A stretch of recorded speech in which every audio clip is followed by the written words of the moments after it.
Bismillahirrahmanirrahim. Alhamdulillahi Rabbil Alamin.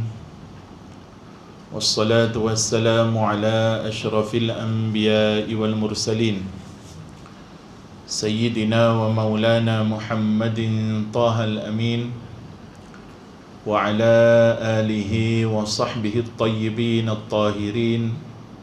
Allahumma 'allimna ma jahilna wa dhakkirna ma nasina wanfa'na bima 'allamtana wa zidna 'ilman ya akramal akramin. Allahumma la sahla illa ma ja'altahu sahla wa anta taj'alul hazna ya rabbana idza syi'ta sahla. Nas'alullah an yukrimana wa yarzuqana niyyatal ikhlas fil qawli wal amal. Udzakirukum wa udzakiru nafsi bi ikhlasin niyyati lillahi ta'ala. Amma ba', muslimin dan muslimat dirahmati Allah. Terlebih dahulu marilah sama-sama kita mengikhlaskan niat di hati kita semata-mata kerana Allah Subhanahu wa ta'ala.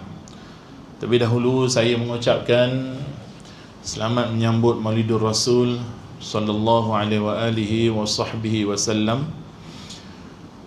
Dan sebelum kita mulakan juga, hendaklah kita sama-sama mengikhlaskan niat di hati kita semata-mata kerana Allah Subhanahu wa ta'ala.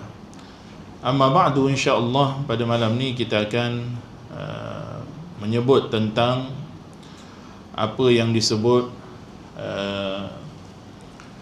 keharusan untuk kita menyambut Maulidur Rasul sallallahu alaihi wasallam.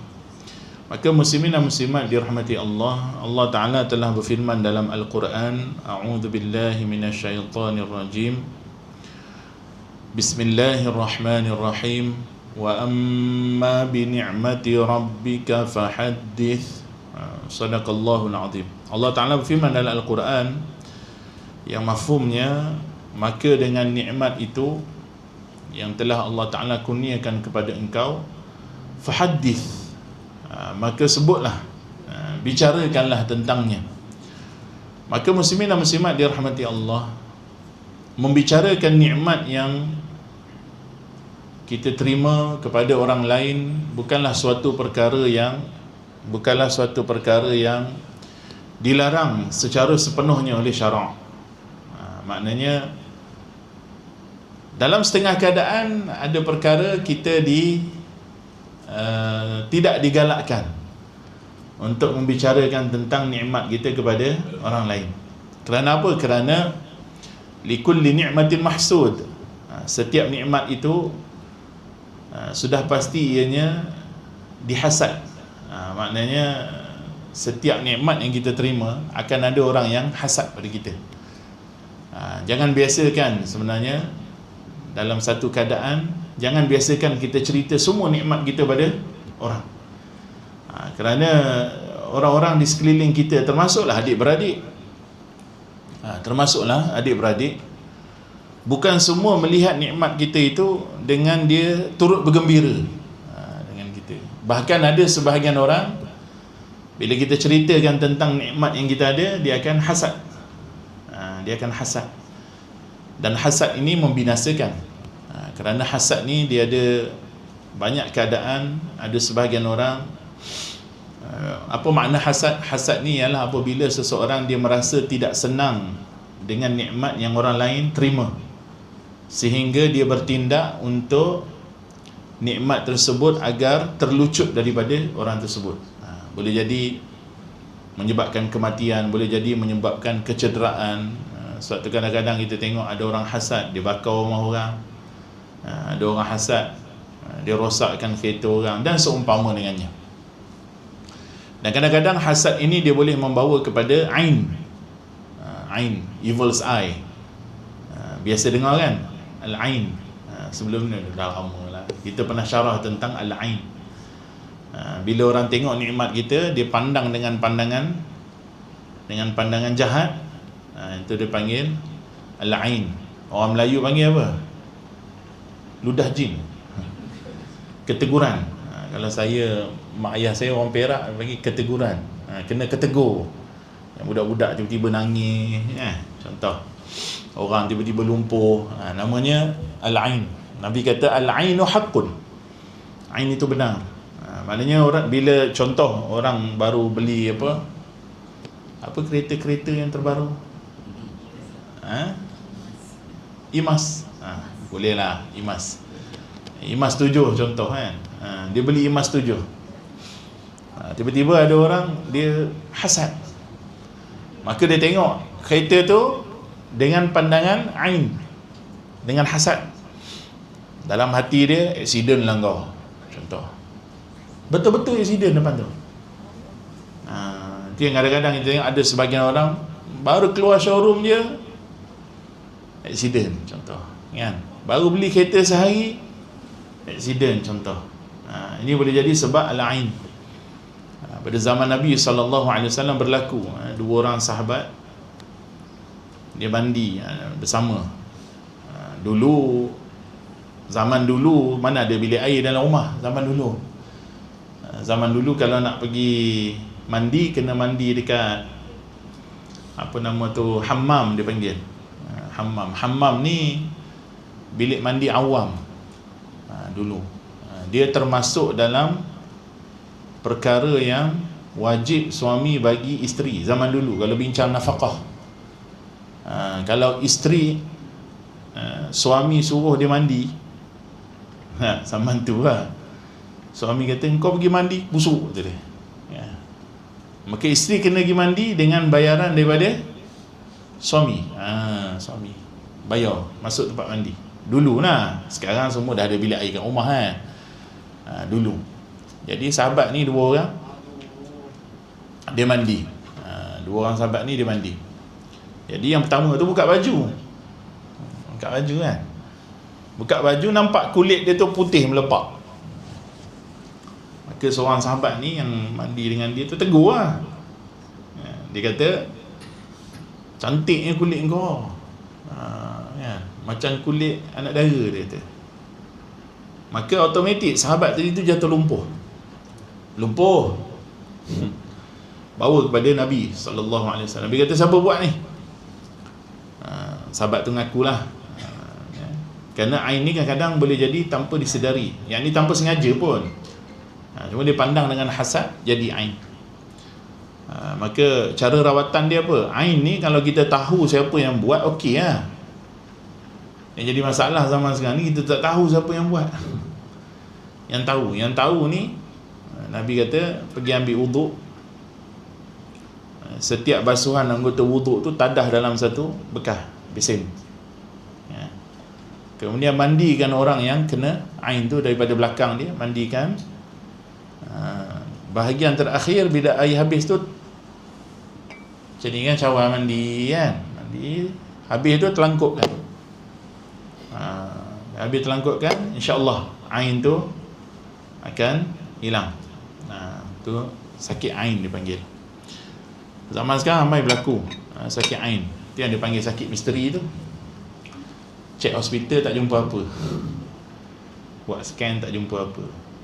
Dia ain ni antara ciri dia adalah scan tak jumpa, apa pun tak jumpa. Dua je lah, sama ada sihir atau ain. Tapi janganlah kita jadi apa kita panggil ni, anxiety pula. Jangan anxiety pula, kan semua benda ain pula. Anxiety kan. Kita bagi tahu ni supaya berjaga-jaga. Jangan biasakan tunjuk nikmat, kecuali pada orang-orang yang kita tahu, dia ni bagus, baik. Kerana nikmat ini sepatutnya bila kita tunjuk pada orang, maka orang doakan kebaikan. Sebab tu Nabi ajar pengantin, contoh pengantin ada doa dia. Nabi ajar bila kita lihat pengantin, kita ucapkan apa? Nyanyi, tak apa, nyanyi lagu Mahizin, barakallahu lakuma wa baraka. Kau dah kenapa nyanyi? Mana aku ingat. Kalau nyanyi baru ingat. Tak apalah. Nyanyi lah. Itu kerana apa didoakan barakah? Supaya tak kena ain tadilah. Supaya tak kena hasad tadi nikmat. Sama juga bila dapat anak. Orang kita ni bila dapat anak, tunjuk ada orang, Bukan semua orang suka kita dapat anak. Yang melihat nikmat, dia kena doa. Okay, barakallahu fil mauhub contohnya, sekurang-kurang dia kata, semoga Allah memberkati kelahiran anak tu sendiri, atau maulud boleh juga sebut, okay, kelahiran tu. Tapi jaranglah zaman sekarang orang doakan kebaikan. Wah, nampak member ambil kereta Imas 7 baru kan, pakai EV siut itu dia kan. Orang patut doakan. Patut doakan apa? Semoga kereta ni menjadi asbab pada ketaatan. Semoga kereta ni bagi kebaikan. Tak. Dia guna ayat yang macam tadi kan. Padu lah gitu kan. Itu jadi bawa kepada ain. Bahaya. Biasa kan bila kita tengok nikmat yang orang dapat, kita doa. Kita doa. Biasakan. Okey. Muslimin dan muslimat dirahmati Allah. Adapun ada sebahagian nikmat, boleh kita ceritakan pada orang. Boleh kita ceritakan pada orang. Supaya apa? Supaya jadi pengajaran pada dia. Nikmat itu bukan untuk kita belagak. Kita jangan salah faham. Ada sebahagian orang di alam Melayu kita ni, kadang-kadang orang cerita nikmat, dia kata riak siut dia ni. Riak dia kata. Riak ni apa? Salah tu. Riak ni apa? Riak ni buat amalan soleh kerana mengharap pujian manusia. Itu riak. Okey. Kalau tayang kereta namanya belagak. Namanya belagak. Dia termasuk dalam kibir. Bukan riak. Okey, dia termasuk dalam fakhar dipanggil. Fakhar ni belagak. Ada ketika nikmat kita, sebagaimana yang Allah Ta'ala firman tadi, wa amma bi ni'mati rabbika fahaddith. Fahaddith ni maka ceritakanlah. Ceritakan untuk tujuan apa? Ceritakan untuk tujuan mengambil pengajaran, mengambil peringatan. Contoh macam mana? Contoh ayah cerita pada anak. Contoh ayah cerita pada anak. Dia cakap pada anak dia, kau tengok ayah engkau ni sekarang kan, jutawan, bilion, contoh. Ingat senang ke nak dapat ni? Dia cerita pada anak dia pun cerita. Contohlah, maka engkau kena buat begini kata pada anak dia. Maka dalam kes ini, dia menceritakan itu bukan dalam bentuk nak belagak. Tujuan dia bukan nak belagak. Tujuan dia supaya ada orang mengambil kejayaan itu, mengambil cerita tentang nikmat itu sebagai motivasi. Sebagai motivasi. Begitu juga para ulama, bila diceritakan, contoh Imam Bukhari cerita, tidaklah setiap hadis yang aku letakkan di dalam Sahih Al-Bukhari ku ini melainkan aku melakukan solat sunat 2 rakaat. Contoh. Ya. Kalau orang zaman sekarang, bukan Imam Bukhari lah, orang zaman sekarang kalau cerita, belagak amat ni. Contohlah, kan? Contohlah, belagak dia ni. Setiap kali buat kerja, contohlah isteri-isteri, ibu-ibu kan. Saya setiap kali masak makanan ustaz, 7 kali saya selawat. Dia ni tak payahlah cerita pada orang.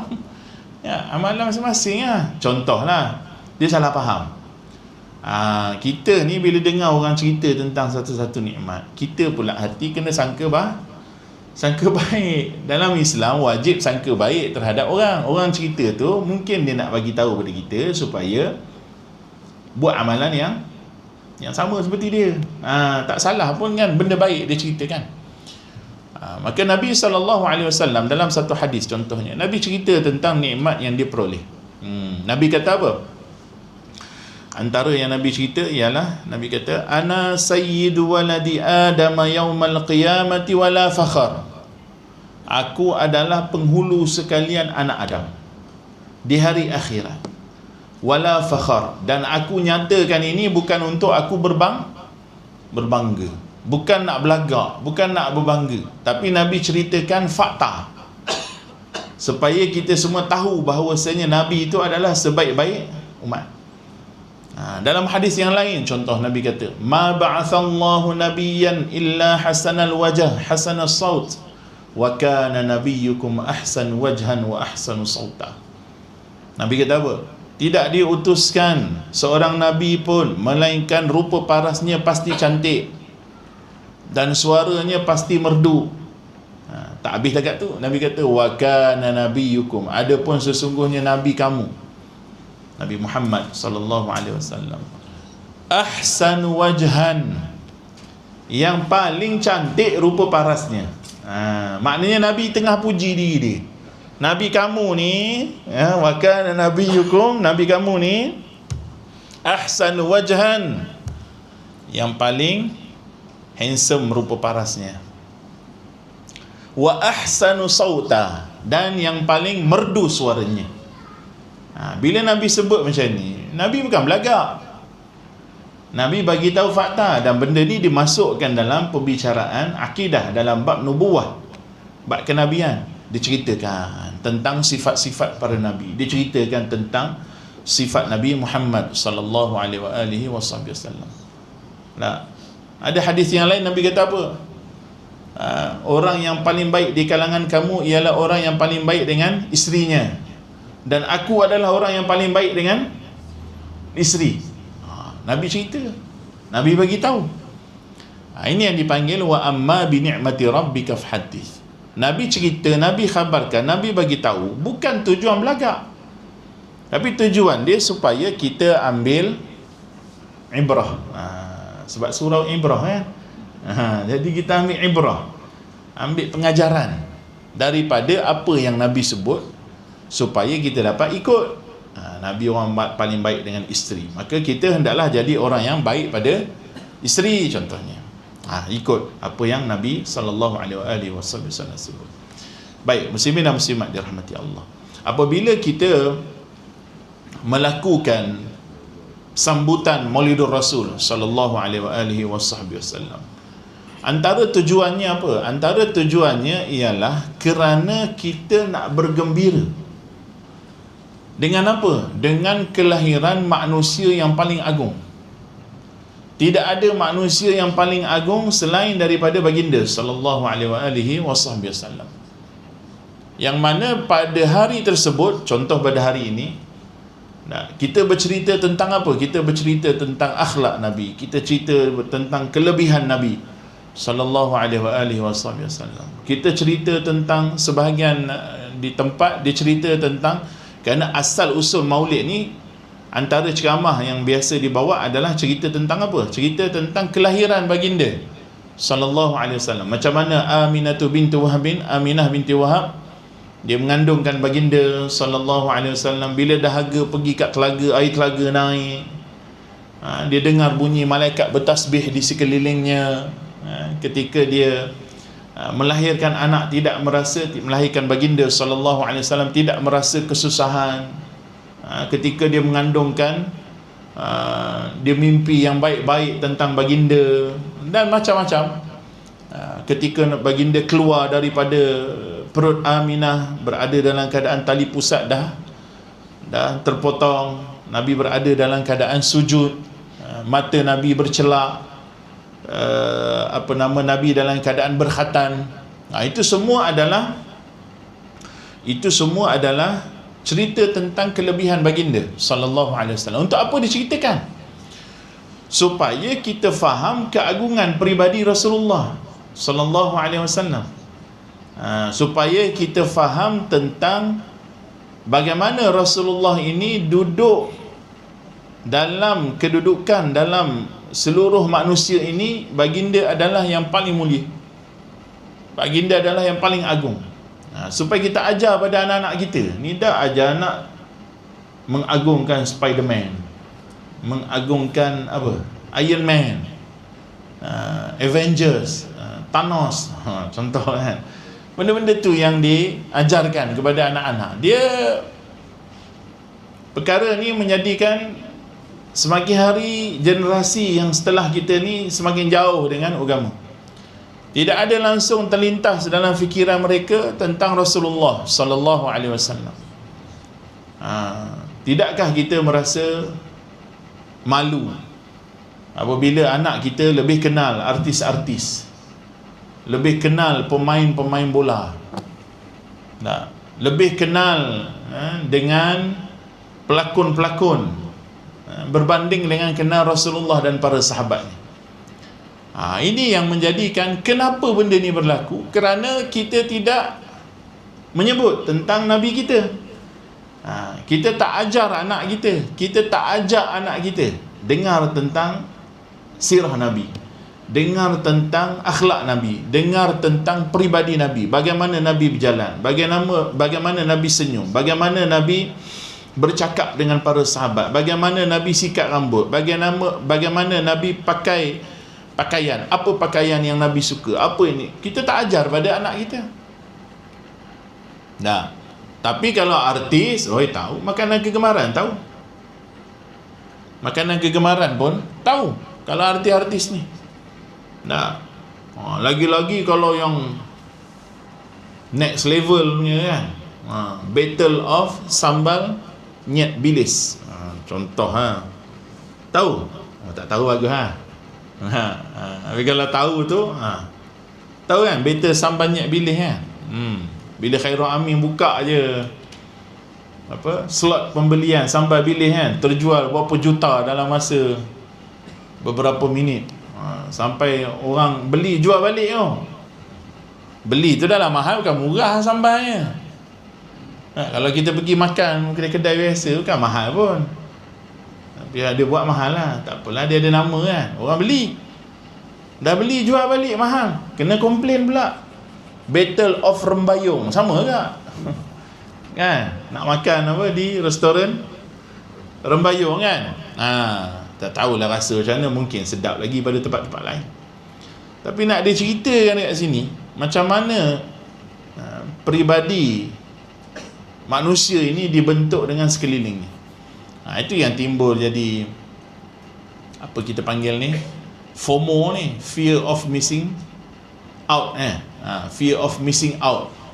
Tapi kita tak ada rasa FOMO langsung terhadap sunnah Nabi sallallahu alaihi wasallam. Maka apabila tak ada perasaan ini, sebab itu para ulama kita nampak benda ni. Para ulama kita nampak benda ni. Lalu para ulama kita menganjurkan apa dia? Sambutan Maulidul Rasul. Sekurang-kurangnya dalam satu tahun adalah hari yang kita kenang, kita ingat, kita cerita tentang Nabi sallallahu alaihi wasallam. Walaupun tidaklah hari-hari, walaupun tidaklah seminggu sekali, walaupun tidaklah sebulan sekali, sekurang-kurang dalam setahun tu adalah sekali kita ingat.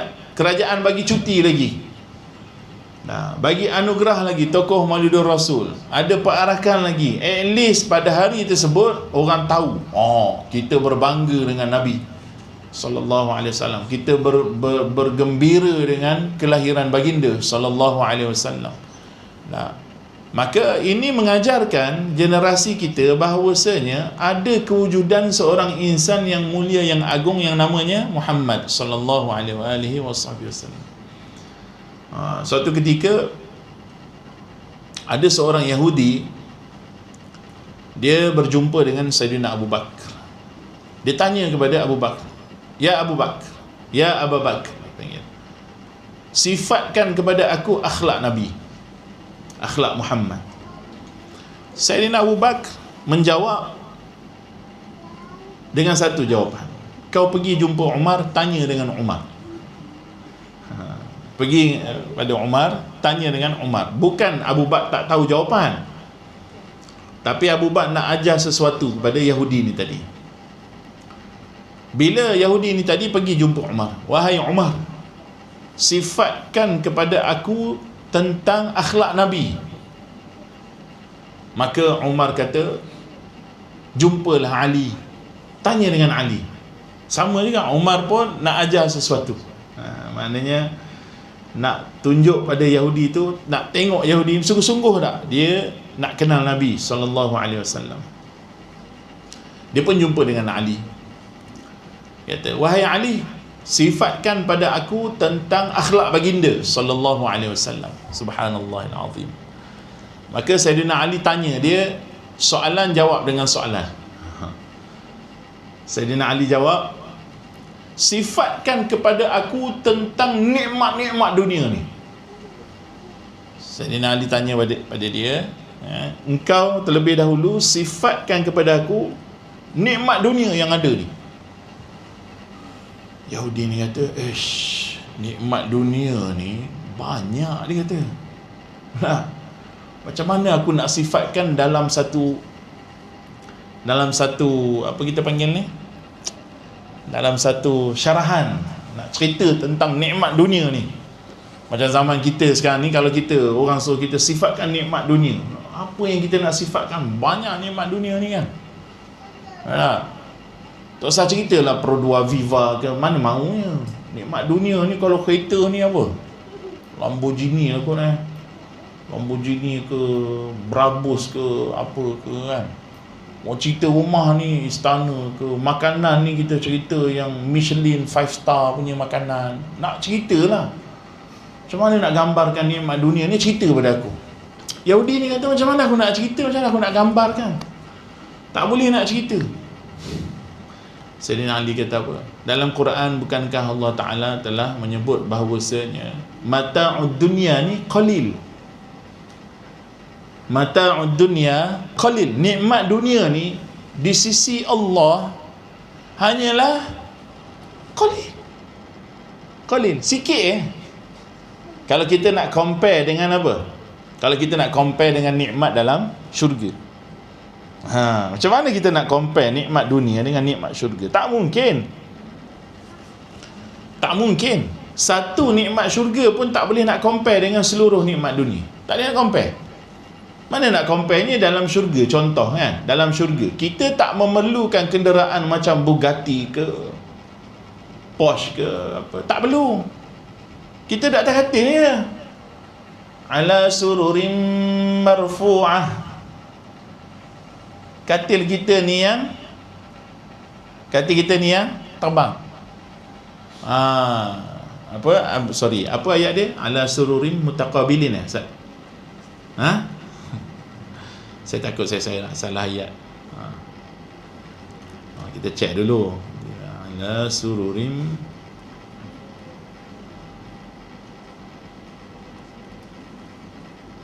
Betul lah, sorry. Ada ayat dia.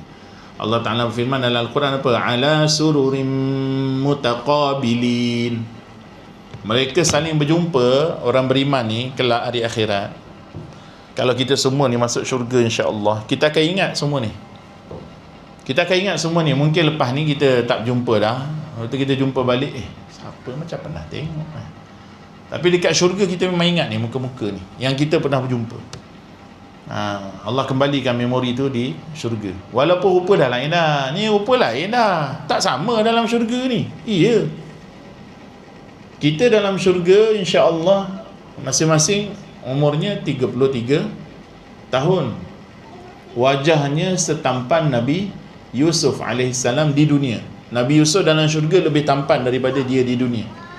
Tapi semua ahli syurga setampan Nabi Yusuf di dunia. Yang orang perempuan terpotong tangan tu. Semua ni. Sekarang tu saya tanyalah. Faham-faham sendiri lah. Kan? Ada orang perempuan nak kahwin dengan kita, kira nasib baik lah tu. Ya. Dalam syurga semua insan. Tapi ada ciri-ciri, tanda-tanda yang Allah Ta'ala berikan pada kita supaya kita kenal. Dan mereka saling bertemu. Sebagaimana dalam Al-Quran menyebut ala sururin mutaqabilin. Okey. Iaitu mereka saling berjumpa di atas katil. Dan dalam ayat yang lain Allah Ta'ala berfirman ala sururim mawdunah. Okey, ala sururim mawdunah. Maka katil itu terbang. Kita tak perlu Porsche, tak perlu Bugatti Veyron, atas katil je. Selain itu adalah kuda dalam syurga dan seumpama dengannya. Tapi nak cerita katil tu sendiri pergi sung. Mana nak dibanding dengan dunia ni? Mana nak banding dengan dunia? Kita kat dunia ni kalau teringin lah kata makan satu tempat, contoh Rembayung tadi ya, nak kena battle, kena tempah, tu pun belum tentu dapat lagi. Kalau dapat pun sebulan, 2 bulan akan datang dapat. Syurga macam mana? Terlintas je, bukan niat, terlintas je. Nabi kata apa? Orang dalam syurga dia berjalan kan, dalam taman-taman, dalam bustan dia, dalam taman dia. Kerana setiap orang dia akan ada satu syurga masing-masing. Dalam syurga tu ada kompartmen masing-masing. Setiap orang ada kompartmen masing-masing, minimum adalah 10 kali ganda bumi ni, luas dia. 10 kali ganda bumi ni, itu yang minimum. Yang paling rendah darjat orang beriman dapat 10 kali ganda bumi. Yang lebih besar lah. Sedang dia berjalan dalam bustan dia, dalam dia punya taman, tiba-tiba lalu burung. Tahu burung dalam syurga, tak tahulah macam mana indah dia kan, bukan burung gagak, burung syurga. Dia tengok burung tu, sedap juga kalau makan. Terhidang di hadapannya masywiyan, dah siap BBQ. Mana nak compare dengan dunia ni? Tak boleh compare. Nikmat dia. Maka Sayyidina Ali kata apa? Dalam Quran ada disebut, Allah Ta'ala sebut mata'ud dunya qalil. Nikmat dunia ni Allah Ta'ala firman dalam, saya kadang-kadang lupa.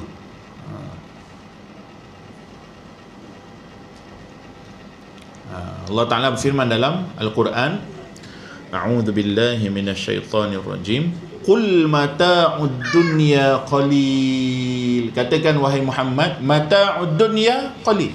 Nikmat dunia ini adalah sedikit saja. Maka Sayyidina Ali jawab pada dia, cuba fikir, dia kata pada Yahudi ni tadi, nikmat dunia yang Allah sifatkan sangat sikit. Dalam kitab Allah, dalam Al-Quran Allah Ta'ala sebut qul mata'ud dunya qalil. Nikmat dunia yang kita rasa banyak sangat ni kan? Di sisi Allah nikmat dunia tu sikit je, qalil. Kemudian Sayyidina Ali balas, yang sikit ni pun kau tak boleh sifatkan pada aku. Yang sikit ni kau tak boleh sifatkan pada aku. Bagaimana mungkin aku boleh sifatkan Nabi sallallahu alaihi wasallam tentang akhlaknya, yang Allah Ta'ala berfirman, wa innaka la'ala khuluqin azim. Wahai Muhammad, sesungguhnya innaka, engkau memiliki akhlak yang agung. Azim ni kalau dalam bahasa Arab, azim ni lagi besar daripada kabir. Azim ni lagi besar daripada kabir. Kabir ni lagi besar lah. Kalau dalam bahasa Inggeris dipanggil apa? Kalau bahasa Inggeris, besar kita panggil apa? Big. Kalau besar lagi dipanggil apa? Huge. Huge, H-U-G-E ya, huge. Beza tu, big dengan huge. Huge ni lagi besar. Lagi besar. Allah Ta'ala sebut apa? Wa innaka la'ala khuluqin azim. Macam mana aku nak ceritakan benda yang azim pada engkau, sedangkan engkau nak ceritakan pada aku benda yang qalil, dunia tadi tu, yang qalil pun tak mampu. Macam mana aku mampu nak ceritakan akhlak baginda sallallahu alaihi wasallam? Apa makna dia? Sayyidina Ali nak kata, akhlak Nabi ni terlalu indah, sehingga kan nak cerita pun tak reti nak cerita. Nah, apa yang tak indah pada Nabi sallallahu alaihi wasallam? Tu maksud dia. Apa yang tak indah pada Nabi? Jalan, cara pakai kasut, cara melihat orang, cara senyum, cara jeling, cara berhadapan, cara cakap. Nak cerita macam mana? Akhlak tu. Sama juga bila ada orang tanya pada Aisyah, ya Aisyah, wahai Aisyah, bagaimana akhlak Nabi? Bagaimana akhlak Nabi? Aisyah nak cerita tu, Aisyah jawab apa? Kana khuluqul Quran. Akhlak Nabi itu adalah Al-Quran. Maknanya apa? Nabi ni Al-Quran gerak. Tak ada benda yang Nabi buat yang luar daripada konteks Al-Quran. Maknanya Nabi itu, akhlak dia, itulah. Kalau kamu baca Al-Quran, itulah akhlak Nabi. Punya payah nak cerita akhlak Nabi ni. Bila kita cerita akhlak Nabi mulia, akhlak Nabi ni kan, kita hanya boleh cerita macam tu lah. Kita tak boleh nak gambarkan dengan gambaran yang tepat, kerana kita tak berada bersama dengan Nabi sallallahu alaihi wasallam. Tapi kalau kita berada bersama Nabi, sebab tu orang yang berada hidup pada zaman Nabi, bila dia tak beriman dengan Nabi, teruk sangat. Dia punya kekufuran tu teruk sangat. Sebab apa? Sebab dia tak beriman dengan Nabi, sedangkan dia jumpa dengan Nabi. Dia tahu Nabi macam mana, tak nak beriman. Dan sebab tu juga umat Nabi yang akhir zaman ni, Nabi kata apa? Nabi rindu. Nabi rindu kepada siapa? Kepada kita. Kepada kita ni. Sebab apa? Sebab Nabi kata, mereka ini tidak pernah melihat aku, tetapi beriman dengan aku. Hebat sebenarnya manusia akhir zaman ni. Dalam satu konteks lah. Dalam satu konteks, bukan the whole konteks. Dalam satu konteks, manusia akhir zaman ni hebat berbanding dengan orang yang duduk pada zaman Nabi sallallahu alaihi wasallam. Tak pelik kalau orang beriman pada zaman Nabi, tak pelik dia beriman dengan Nabi, pasal dia memang hidup dengan Nabi. Dia berhadapan dengan Nabi, dia melihat akhlak Nabi. Kita ni tak usah kata Nabi, orang biasa pun kalau dia ni akhlak cantik kan, betul tak? Cakap bagus, peribadi mulia, handsome pula rupa parahnya, oh idola. Mak-mak sekali tengok terus dah fikir nak buat menantu lah. Itu yang manusia biasa, bukan Nabi ni. Kalau Nabi kalau Nabi macam mana? Kalau Nabi tu lebih lagi, sampai nak describe tu jadi orang panggil apa, lidah orang Melayu panggil kelu lah. Nak describe macam mana? Nak indahnya Nabi ni macam mana nak describe? Al-Quran berjalan. Sampai tahap tu. Itu yang lagu lagu Rindu Madinah tu kan. Lirik dia tu, dia kata di suatu malam bulan yang penuh terang kan, baginda mengenakan pakaian serba merah, lalu bersumpah Jabir bin Samurah, jika dibandingkan Nabi terlebih indah. Bandingkan bulan yang cantik tu. Kita ni bulan kalau tengok cerita P.Ramlee lah kan, dia tengah berdating ni, indah sungguh purnama malam ini.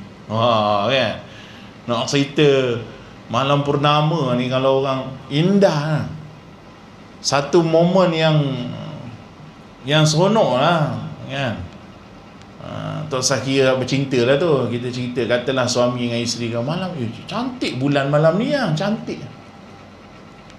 Jabir kata apa? Jika dibandingkan bulan punya cantik tu dengan Nabi terlebih indah. Itu maksudnya, nak describe tu tak boleh nak describe, dia boleh buat banding je. Nak describe betul-betul cantiknya Nabi ni tak boleh nak describe. Akhlaknya dan peribadinya, akhlaknya dan ciptaannya.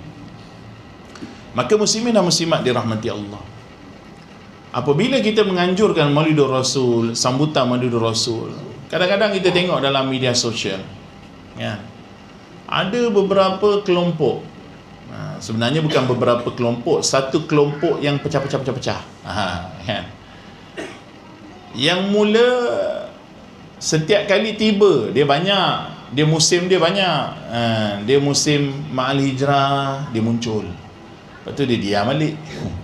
Musim Maulidur Rasul kan, dia muncul balik. Lepas tu kan dia diam balik. Musim nuzul Quran kan dia muncul balik, lepas tu dia diam balik. Kelompok apa? Kelompok Al-Wahabiyah nama dia. Kelompok Wahabi bahasa kita. Bila musim Maulid ni je, seminggu sebelum tu dia dah mulalah berbicara. Sambutan Maulidur Rasul bid'ah dia kata. Dia pun petik beberapa personal di luar negara daripada tanah Arab yang kata Maulid Nabi ni bukan sunnah, bid'ah. Dia kelompok ni, dia pandang kita ni umpama kita ni memang dah dapat tiket yang confirm masuk neraka. Pandangan mereka terhadap kita yang sambut Maulidur Rasul ni, muka-muka ni semua, siapa suruh datang majlis Maulid ni? Kalau datang je majlis Maulid, bangun solat selawat tadi tu, maknanya dah cop, dah siap-siap ahli neraka, kerana buat sambutan Maulidur Rasul. Di sisi mereka, sambutan Maulidur Rasul ni adalah bid'ah. Baik, bila mereka sebut bid'ah, konotasi bid'ah bagi mereka adalah sesat. Kerana mereka berpandukan kepada hadis Nabi, kullu bid'atin dalalah wa kullu dalalah finnar. Kata mereka setiap yang bid'ah itu sesat, dan setiap yang sesat itu pasti masuk api neraka. Itu masalah dia. Faham dia macam tu. Sedangkan kita, para ulama kita dalam ilmu usul fiqh, ada banyak lagi benda yang perlu kita baca tu maksudnya apa? Yang perlu kita nilai, kita masuk dalam cerita ni. Dia tak boleh berpegang semata-mata satu hadis dia bid'ah sesat semua masuk neraka. Tak boleh itu. Dia jadi rosak masyarakat. Dia jadi rosak masyarakat dan jadi rosak pemahaman hadis. Kerana kita ada kaedah, apabila ada satu hadis ni membincangkan topik yang sama, mesti kita gabungkan untuk dapat kefahaman yang sama. Kerana apa? Kerana tak mungkin syariah itu tanaqud. Syariat itu bertentangan. Ayat Quran ni kalau boleh gabung perbahasan dia, gabung. Itu yang timbul ilmu apa? Ilmu tafsir. Ilmu tafsir yang paling utama apa? Tafsirul Qur'ani bil Qur'an. Tafsir Quran dengan Al-Quran lah. Tafsir Al-Quran dengan Al-Quran. Contoh, Allah Ta'ala berfirman, walam yakul lahu kufuwan ahad. Ada tak ayat lain seumpamanya? Ada. Laisa kamithlihi syai'. Ada ayat lain lagi? Ada. Walillahil mathalul a'la. Ada lagi? Ada. Fala tadribu lillahil amthal. Contoh. Semua ni ayat ni bila digabungkan faham dia, dia membawa kepada satu conclusion, akidah yang Nabi SAW bawa, bahawasanya Allah Ta'ala itu tidak menyerupai satu pun daripada makhluk. Allah Ta'ala tidak menyerupai satu pun daripada makhluknya, hatta satu sifat pun. Allah adalah Tuhan, selain daripadanya adalah makhluk. Tuhan berbeza dengan makhluk. Tuhan tidak berjisim seperti makhluk. Kita berjisim. Ada tangan, ada kaki, ada saiz, ada ukuran, ada warna, ada rupa, bertempat, berlalu atas kita masa, peningkatan umur, berlaku perubahan. Ini semua sifat makhluk. Allah Ta'ala sebut apa? Walam yakul lahu kufuwan ahad. Laisa kamithlihi syai'. Walillahil mathalul a'la. Fala tadribu lillahil amthal. Ulama himpun semua ni, keluar satu sifat dalam perbahasan sifat 20. Apa dia? Al-mukhalafatu lil hawadith. Tuhan tak serupa makhluk. Habis cerita. Tak? Tuhan bukan jisim, Tuhan tidak berwarna, Tuhan tidak berupa, Tuhan tidak beranggota, Tuhan tak serupa kita. Jangan bayang Tuhan, kerana Tuhan tak boleh dibayangkan. Habis. Simple je akidah kita. Kita bukan seperti akidah golongan musyrikin. Bayang Tuhan, kemudian dapat satu bentuk, dia pun buat bentuk tu jadi berhala tu, dia sembah berhala tu. Itu bukannya Tuhan, itu bayangan dia, itu imajinasi dia. Hakikat dia menyembah apa? Dia menyembah imajinasi dia. Dia bukan menyembah Allah, dia bukan menyembah Tuhan, dia menyembah imajinasi dia. Maka ayat Quran digabung, ayat Quran. Ada lagi tafsirul Quran bil hadis, tafsir Quran dengan hadis. Ada lagi tafsir Quran dengan pandangan, bil ra'yi. Bil ra'yi. Okey, semua ni adalah ilmu tafsir. Ada juga tafsir hadis pula. Hadis bil Quran, priority. Hadis bil hadis, priority number 2. Hadis bil ra'yi, hadis dengan pandangan. Maka apabila hadis jumpa satu hadis yang lain yang boleh dihimpunkan, mesti himpun. Mesti himpun. Dia tak boleh ambil satu tinggal satu. Dia jadi perangai Yahudi. Allah Ta'ala berfirman apa? Afatu'minuna bi ba'dil kitab wa takfuruna bi ba'd. Adakah kamu beriman sebahagian kitab je, dan tinggal sebahagian kitab? Yahudi perangai tu. Yahudi ni punya tak nak beriman pasal dia ego. Dia ego. Yahudi ni dia ego. Dia ada pride, sombong dia. Macam iblis juga, sombong. Setelah sekian lama menunggu kedatangan Nabi akhir zaman, yang mereka memang dah hafal sifat Nabi akhir zaman. Allah Ta'ala rahsiakan satu je sifat Nabi akhir zaman ni. Apa dia? Bangsa dia. Bangsa-bangsa. Allah Ta'ala tak sebut dalam kitab-kitab sebelum ni apa bangsa ni. Allah Ta'ala tak sebut. Yahudi ni kerana sebelum kedatangan Nabi kita SAW, Allah Ta'ala telah mentafdilkan bangsa Bani Israel ini sebagai bangsa yang terbaik pada zaman dia. Dia duk pegang buah tu lah. Lepas Nabi diutuskan, siapa umat terbaik? Umat Nabi Muhammad SAW. Tidak ada yang disebut terbaik itu daripada sudut bangsa, tetapi daripada sudut nation. Nation ni maknanya tak kiralah kau bangsa apa sekalipun, inna akramakum indallahi atqakum. Tapi secara keseluruhan, collectively-nya, bangsa yang terbaik sekarang adalah umat, nation Muhammad. Kuntum khaira ummatin ukhrijat linnas. Kamu adalah umat yang terbaik yang dikeluarkan kepada manusia. Yahudi tak boleh terima benda ni. Dia panah hati. Dia panah hati. Sebab tu dia bukan cerita nak jajah Palestin tu je. Semua negara nak jajah. Kan baru ni yang dia masuk Malaysia tu kan, yang kena halau kat Johor tu, kan. Pasal Yahudi ni dia tahu umat Islam ni, umat Islam lah.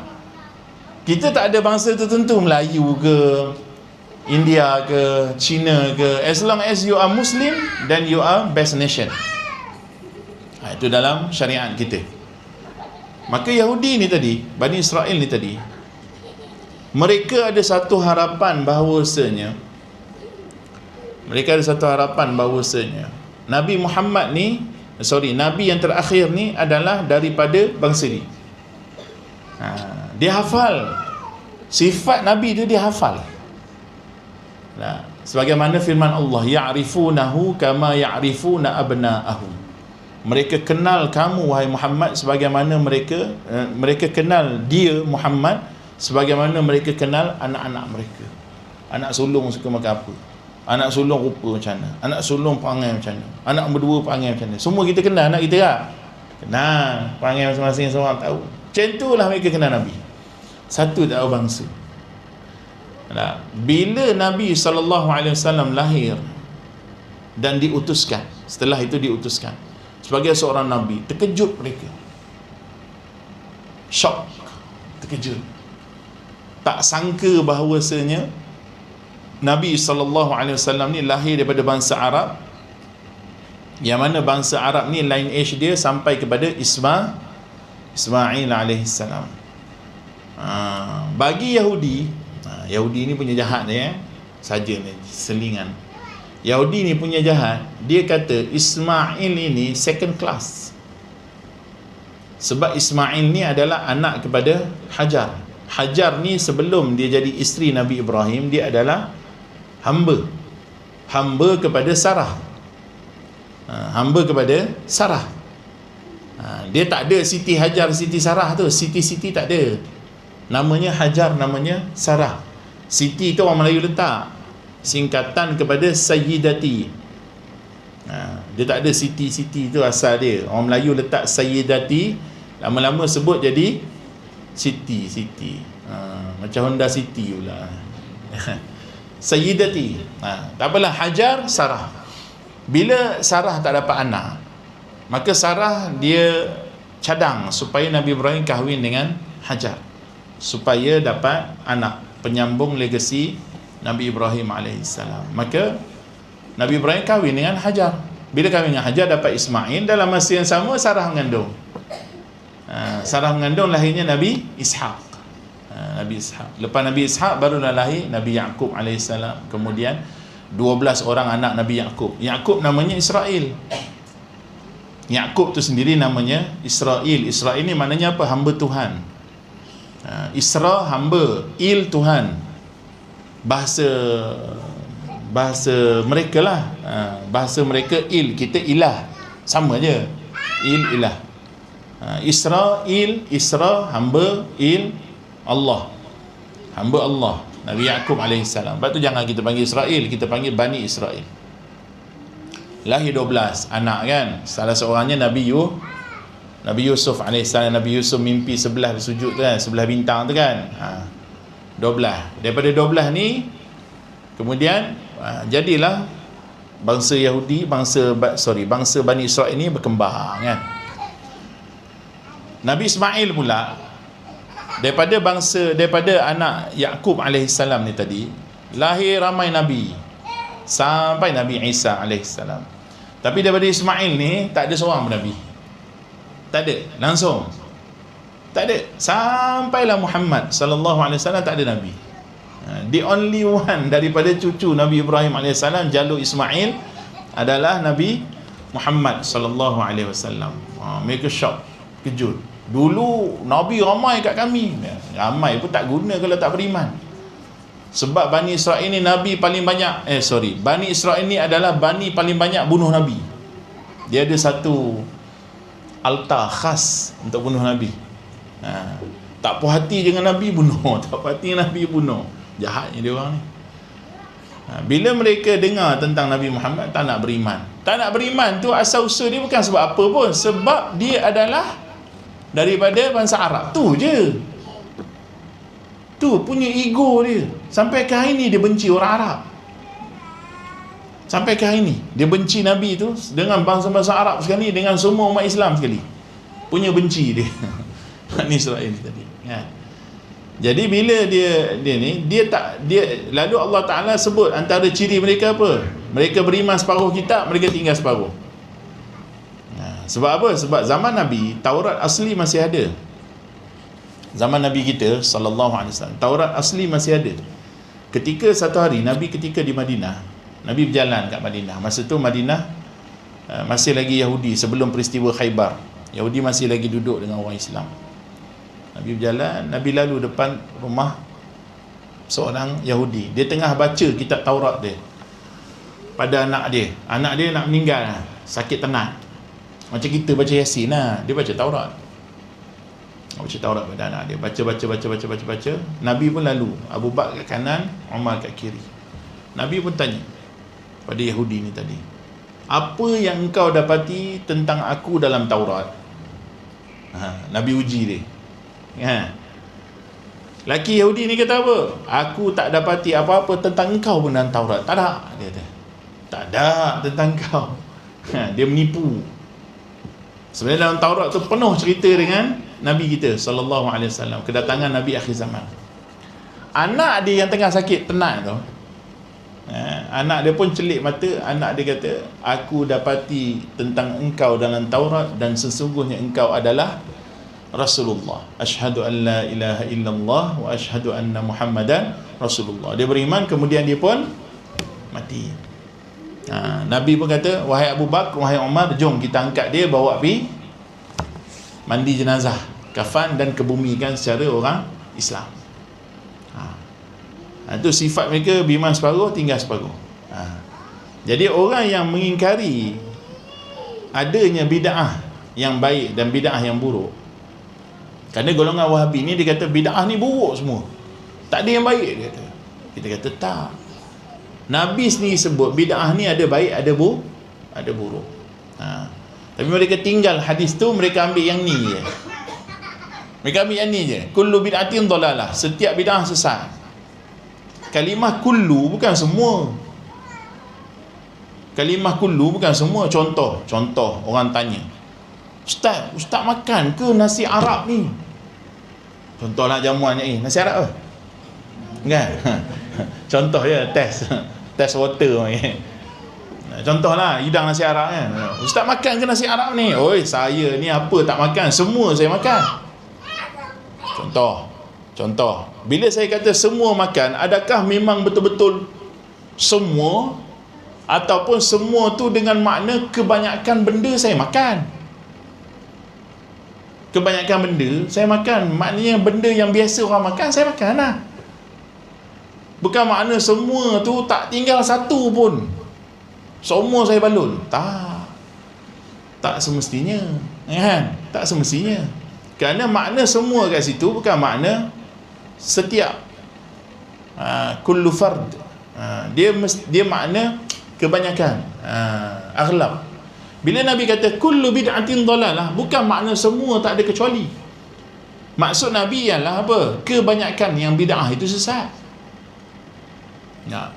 Macam mana nak tahu Nabi kata tu betul? Maknanya betul apa yang kita faham dengan apa yang Nabi kata dalam hadis tu. Maknanya adalah kebanyakan bid'ah, bukan semua, kebanyakan. Ada hadis lain. Nabi SAW bersabda, man sanna fil islami sunnatan hasanah falahu ajruha wa ajru man amila biha min ghairi an yanqusa min ujurihim syai'. Barang siapa yang buat satu inovasi dalam Islam, dalam Islam, inovasi yang baik, Nabi kata, maka baginya pahala dia dan pahala orang yang mengikuti setelahnya, tanpa dikurangkan sedikit pun daripada pahala mereka. Apa makna dia? Dalam Islam ada banyak innovation, ada terlalu banyak dalam agama, dalam dunia, terlalu banyak. Contoh dalam agama, apa dia? Contoh dalam agama ialah Al-Quran dijadikan mushaf. Zaman Nabi, Al-Quran tak ada dalam bentuk mushaf. Sahabat tulis atas kulit kayu, sahabat tulis atas batu, sahabat tulis atas papan. Sebahagian ada rumah ni, sebahagian ada rumah ni, kan? Lepas tu pada zaman Sayyidina Abu Bakar berlaku peperangan dengan orang murtad. Ramai sahabat hafal Quran meninggal dunia. Umar pun fikir, bahaya ni. Umar kata bahaya ni. Kalau kita biar ramai mati lagi, nanti Al-Quran hilang. Sayyidina Umar khawatir. Sayyidina Umar aju pada Abu Bakar, wahai Abu Bakar, kita kumpul Al-Quran lah. Mula-mula Abu Bakar takut. Abu Bakar kata apa? Engkau nak suruh aku buat apa yang Nabi tak buat? Nampak? Tapi Umar bagus, dia pun terang lagi, explain. Ni panggil ijtihad Sayyidina Umar. Explain. Esoknya Abu Bakar setuju. Himpun Al-Quran. Himpun baru. Maknanya dalam satu tempat adalah banyak batu lah apa, himpun baru, belum mushaf lagi. Zaman Sayyidina Uthman, Sayyidina Uthman ambil pemerintahan Sayyidina Umar setelah Umar wafat, meninggal dunia. Kita tahu pada zaman Umar ada pembukaan negara-negara, kan? Jadi orang di luar berhajat kepada mushaf Al-Quran, nak menjadi rujukan. Maka Sayyidina Uthman panggil penulis-penulis Al-Quran, himpun, buat mushaf. Buatlah, tulis mushaf. Itu yang kita panggil rasam Uthmani tu, yang ada dekat kita sekarang ni. Uthmani tu nisbah kepada Sayyidina Uthman. Dapat mushaf, hantar kepada negara-negara Islam. Tapi kena ingat, belum ada baris, belum ada titik, belum ada lagi. Masa tu tak ada baris, tak ada titik. Boh kat kita sekarang surah Al-Baqarah tak ada baris, tak ada titik, menong kita. Menong. Apa benda pula ni tu ni? Tak ada baris, tak ada titik. Mana ada? Gigi-gigi sin tu pun tak ada. Tu. Zaman tu dia orang boleh dah baca pasal dia orang. Berlalu satu tempoh, masuk tempoh tabi'in, maka dibubuh titik, dibubuh baris. Antara yang buat tu ialah Yahya ibnu Ya'mur, seorang tabi'in. Bila dia bubuhnya baris itu, maka Al-Quran mudah dibaca. Sekarang ni kita baca Quran, Yahya ibnu Ya'mur dapat pahala tak? Dapat. Sekarang ni kita baca mushaf, Sayyidina Uthman dapat pahala tak? Dapat. Sekarang ni kita baca mushaf, Sayyidina Umar dan Abu Bakar dapat pahala tak? Dapat. Pasal tu semua adalah bid'ah hasanah yang mereka buat. Bid'ah hasanah tu. Itu contoh bid'ah hasanah. Banyak lagi.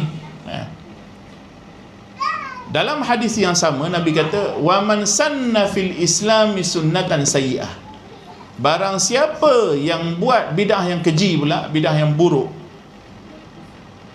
kana alaihi wizruha wa wizru man amila biha min ghairi an yanqusa min awzarihim syai'. Maka baginya dosa dia dan dosa orang yang mengikuti setelahnya, tanpa dikurangkan pun sedikit dosanya. Maknanya, siapa yang mengasaskan benda yang buruk pula, contoh siapa? Contoh golongan Khawarij. The first ever Khawarij adalah pada zaman Sayyidina Ali. Zaman Sayyidina Ali, dalam perang antara Sayyidina Ali dengan Muawiyah tu, bila nak buat majlis tahkim, timbang tara, maka Ali ada melantik beberapa orang sahabat untuk menjadi pengadil, juri. Datang Khawarij, dia kata, wahai Ali, dengan apa engkau berhukum? Sayyidina Ali kata, untuk majlis tahkim ni aku dah lantik juri-juri. Engkau hukum dengan hukum selain Allah, kafir. Dia pun kafirkan Sayyidina Ali. Ni dalam perang antara Ali dengan Muawiyah ni, Sayyidina Ali dengan Muawiyah ni, berlaku pula satu lagi perang dengan Khawarij. Kerana Khawarij kafirkan Sayyidina Ali, kafirkan orang Islam yang sokong Sayyidina Ali. Yang sokong maknanya yang setuju untuk buat majlis tahkim. Maka Ali perangi mereka. Di awal mula peperangan, Ali kata apa? Tidak akan tinggal daripada engkau melainkan kurang 10, dan tidak akan mati daripada pihak aku melainkan kurang 10. Sayyidina Ali kata. Perang di antara Khawarij, akhirnya yang mati di kalangan sahabat 9 orang. 9 orang. Yang tinggal di kalangan Khawarij hanya 9 orang. 9 ni yang menyebarkan amalan akidah-akidah Khawarij ni tadi sampai ke hari ni. Selagi mana ada orang pegang pada akidah Khawarij, 9 orang tadi dapat dosa. Itu bid'ah yang sesat. Itu bid'ah yang sesat. Maka Maulidur Rasul ni bid'ah apa? Bid'ah hasanah lah. Mana nak tahu hasanah? Imam Syafi'i kata nak tahu hasanah ke tak hasanah senang je. Kalau ada sumber rujukan daripada Al-Quran, Sunnah, Ijma' dan athar sahabat, maka ianya bid'ah yang hasanah. Dalam Maulidur Rasul kita buat apa? Jadi kita buat apa? Selawat. Ada dalil tak dalam Quran? Ada. Ya ayyuhalladzina amanu sallu alaihi wa sallimu taslima. Ada dalil tak? Ada. Sepakat. Maka bid'ah hasanah. Lagi kita buat apa? Ceramah. Fadzakir inna dzikra tanfa'ul mukminin. Beri peringatan. Ni saya bagi peringatan ni. Sesungguhnya peringatan itu memberi manfaat kepada orang beriman. Lepas tu apa kita buat lagi? Makan jangan lupa. Allah Ta'ala firman pada Al-Quran, Allah puji orang beriman yang suka bagi makan. Orang beriman ni masih sifat dia suka bagi makan. Cuba pergi Pakistan tengok. Pakistan kalau nampak muka-muka kita ni, tak payah bawa duit makan, bawa duit tiket pergi free. Orang Pakistan ikut sungguh sunnah Nabi. Allah Ta'ala puji orang beriman ni, wa yut'imuna at-ta'ama ala hubbihi miskinan wa yatiman wa asira. Antara sifat orang beriman apa? Wa yut'imuna at-ta'ama ala hubbi. Mereka suka bagi makan pada orang yang mereka kasihi. Lagi apa kita buat Maulid? Lepas ni ada konsert Metallica? Tak ada. Ada pertandingan Ratu Kebaya? Tak ada. Apa yang kita buat dalam majlis Maulid ni, ada tak dalil sandaran? Ada. Kat mana yang buruk Nak kata bid'ah yang dalalah, dia mesti ada benda buruk dalam majlis Maulid. Apa yang buruk dalam majlis Maulid? Tak ada. Tak ada. Bila tak ada, maka kita tak boleh kata dia bid'ah yang dalalah. Ianya bid'ah yang hasanah. Maka muslimin dan muslimat dirahmati Allah, apa yang kita buat daripada sambutan Maulid Rasul semuanya adalah perkara yang baik. Maka the whole context of Maulid Rasul tu adalah bid'ah yang hasanah. Maka jangan risau, jangan takut. Kalaupun mereka ni datang serang kita kat surau ni, jangan buat bid'ah sesat masuk neraka. Hari ni kita dah tahu macam mana nak jawab pada mereka. Macam mana nak jawab pada mereka. Kerana kalau kita tak tahu, maka sukar kita nak jawab. Dia bagi satu hadis, kita pun gagap. Sudah, dia bagi hadis, kita nak bagi apa? Tapi yang ini kita dah tahu, maka kita tak perlu takut. Bahawasanya malam sambutan Maulid Rasul, baca Yasin malam Jumaat. Kita bukan baca mantra marang kerapu kepunden marang skipper malam Jumaat. Kita baca apa? Yasin tu apa? Quran, baca Quran dapat pahala tak? Dapat pahala dah, apa masalah baca Yasin malam Jumaat? Lainlah malam Jumaat, insya-Allah lepas maghrib kita akan ada bacaan mantra membang tanah, membang api, membang. Tu lainlah, bid'ah dalalah lah tu. Tak? Itu bid'ah dalalah lah tu. Baca Yasin apa yang bid'ah sesat masuk neraka? Kena faham konteks supaya kita cerdik nak menilai mereka ni. Selagi mana kita berbicara, selagi mana kita cakap, selagi mana kita bagi faham, insya-Allah orang tidak akan tertipu dengan golongan mereka. Baik, sampai sini sahaja malam ni. Barakallahu fikum, ahsanallahu ilaikum, jazakumullahu taala kulla khair. Ada soalan ke yang kurang jelas? Jelas semua? Alhamdulillah.